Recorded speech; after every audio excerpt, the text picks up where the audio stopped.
The first part of this video comes from a talk which Brian Gerrish gave at a meeting organised by the Campaign for an Independent Britain. He tells the audience how he first learnt about common purpose. Now this is the main focus of my talk, is an organisation called Common Purpose. 5 years ago I'd never heard of it. No idea, never heard of it.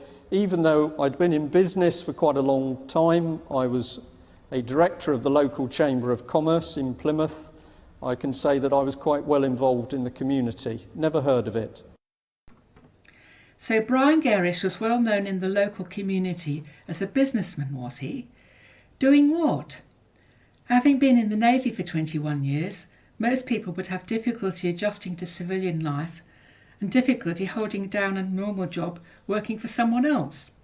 Oh, but not Brian Gerrish. He goes straight into business, and apparently it is a great success. It is all a bit suspect, to say the least. And then suddenly we discover this organisation. We start to ask some questions, in particular about public money and what it's doing. And very quickly my life is turned upside down because, together with a small number of other people, I am threatened. Death threats, late night phone calls, knocks on the door, used hypodermic needles, bricks go through colleagues' windows.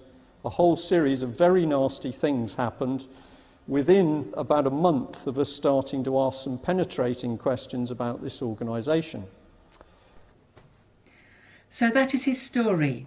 He finds out about Common Purpose, he and his colleagues start asking questions, and then they are attacked. But why would they be attacked? Why just them? Has Common Purpose ever attacked anybody else? Most of these alleged attacks, if they ever happened, were serious criminal offences, but none of them were ever reported to the police. So draw your own conclusions. We now fast forward a few years to an interview which Brian Gerrish gave on Edge Media TV. Edge Media TV was part owned by Ian Crane, who is one of Brian's brothers in Twaddle and is also one of the chief movers and shakers of the Untruth movement. First, the interviewer introduces Brian Gerrish to the viewers.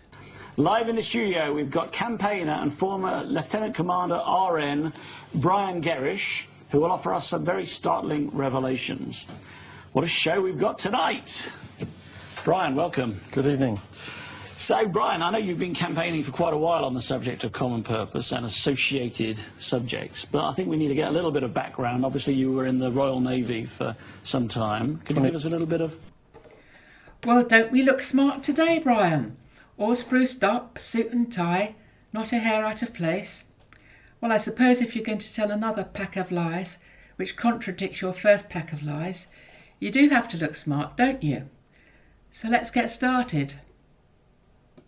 Yeah, 21 years altogether, and I left in 1993, set up a small business, changed that, got involved in another business, and eventually started to get what I call a bit comfortable.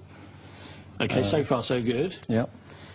So the business was energy management. We looked after the energy accounts, electricity, gas, water for some large commercial organisations. And that was at a time when I suppose everything to do with the environment was a very big thing. And I believed in global warming, which I don't now. Okay. Okay, well, so what went wrong? Well, eventually, after we'd got comfortable, we started to look at other things. I was working with another ex-Navy guy at the time, and we had the opportunity to try and help the local community around the naval base in Plymouth, where there was a lot of long-term unemployed, especially amongst the younger people. Okay. And we came up with the idea of trying to help them with skills training. Well, we were aiming towards apprenticeships, and the idea was to get them doing basic skills on repair and build of small wooden boats. Okay.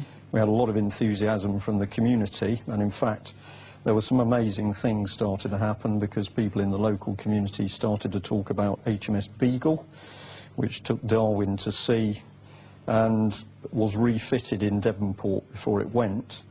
And we discovered that a lot of the local people could actually trace their genealogy to that ship. So we started out with a small idea, but a lot of people said, hey, if it got really big, we could have a go at building a Beagle. And a lot of support from local people. The establishment got on board and was enthusiastic. By the establishment, you mean what, the local council? Yeah, Plymouth City Council, South West of England Regional Development Agency, the Government Office of the South West, the Chamber of Commerce. So people were getting very excited because it was what we were told everybody wanted, which is, you know, skills, training and jobs. Okay. It was going along exceptionally well. Then we were invited to apply for some grant funding, and it was quite bizarre. Within a couple of weeks, it was like the shutters had come down, so we didn't get the funding, but people we'd been speaking with didn't talk to us. They didn't reply to emails or telephone calls, just like a door closed. Okay, well, why do you think that happened then? At the time, we'd no idea, but with my colleague Sandy, we decided we would carry on with the project without help from the public sector. So we started to get the project going quite successfully, and then basically we started to be threatened. So there's a story here. If I tell you a little bit about it, it'll lead in. Just stop me. Well, essentially, we got visits from people who suggested that maybe we should let the project go, and if you said why, they said because we're ruffling feathers. But we never got any clear answers. There was some talk that developers wanted the land we were wanted for massive housing development. But we didn't quite understand it. The threats escalated, poisonous emails. Eventually they got to death threats and bricks through windows, arson attempts. Now notice how the interviewer does not ask him the most obvious question, and that is, did you call the police? No, of course you did not call the police, because none of it ever happened. But let's continue. And one evening I got a call, and a man said, I've got a friend who'd like to talk to you. I don't think I'd have attended that meeting personally, but... Well, it was interesting times, but I went to see him, and he asked about the project, said we're having problems, and I said yes. And he said, what do you think the problem is? And I said, I don't know. And he then said to me, I think the problem's common purpose. And I said, what's that?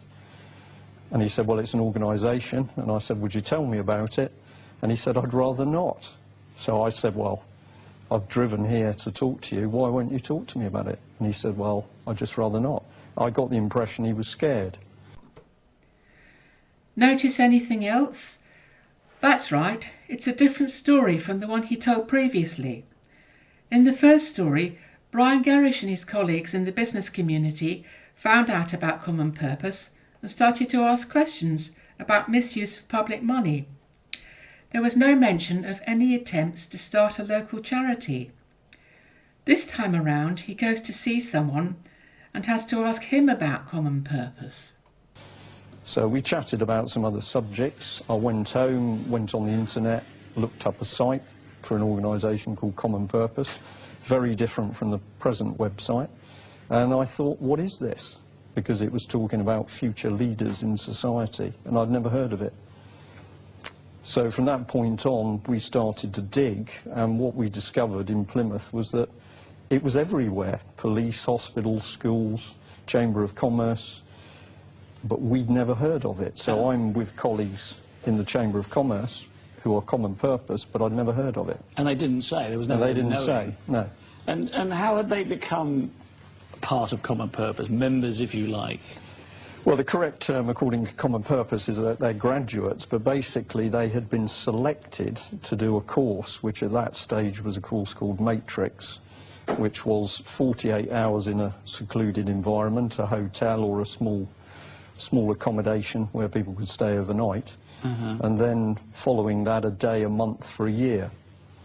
And it was called Matrix. That's rather... well, it's an interesting title, isn't it? Yes, but it is. what we were really interested in was the fact that it was talking about creating the new leaders.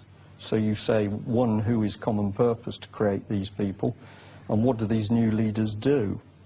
And all we knew was we were living in a bit of a nightmare, because there's threats coming in. You're discovering people are members of an organisation they're not declaring, including the police. and you start to get a picture of something working under the surface of society. All right, we get the drift about the activities of common purpose. The point is that in the first story he found out about common purpose first, and then he and his colleagues were attacked. In the second story he was attacked first, and then later on he found out about common purpose.